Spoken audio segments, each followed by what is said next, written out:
आणखी एक महत्त्वाची बातमी येते। पाकिस्तानचे ड्रोन पुन्हा एकदा भारताने पाडलेले आहेत। एअर डिफेन्स सिस्टीमची मोठी कारवाई, भारतीय सैन्याकडून गोळीबाराला सुद्धा प्रत्युत्तर दिले जात आहे।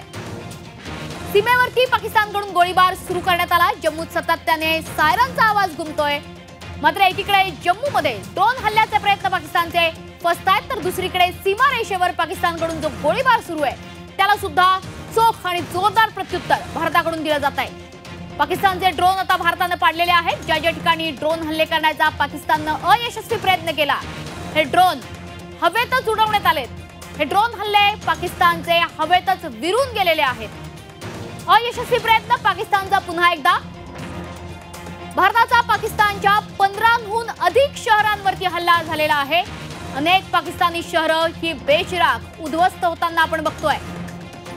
मात्र पाकिस्तानची आगळीक संपत नाही। अनेक ठिकाणी गोळीबार सुरू आहे, तर अनेक ठिकाणी ड्रोन हल्ल्याचा अयशस्वी प्रयत्न केला जातोय। 15 पेक्षा अधिक शहरांवरती भारताने हल्ला चढवलाय। पंतप्रधान मोदी मात्र प्रत्येक घडामोडींवर बारीक नजर ठेवून आहेत। आणखी महत्त्वाची ही अपडेट आपण बघतोय। भारताने पाकिस्तानच्या 15 पेक्षा अधिक शहरांवर हल्ले चढवलेत। हल्ल्यामध्ये पाकिस्तानची अनेक शहरं उद्ध्वस्त झालेली आहेत। पाकिस्तान कधी विसरणार नाही असा धडा आता भारत पाकिस्तानला शिकवण्याच्या मानसिकतेत आहेत। पंतप्रधान नरेंद्र मोदी हे अर्थातच प्रत्येक घडामोडींवर लक्ष ठेवून आहेत। बारीक नजर आहे पीएमओची या संपूर्ण घडामोडींवर।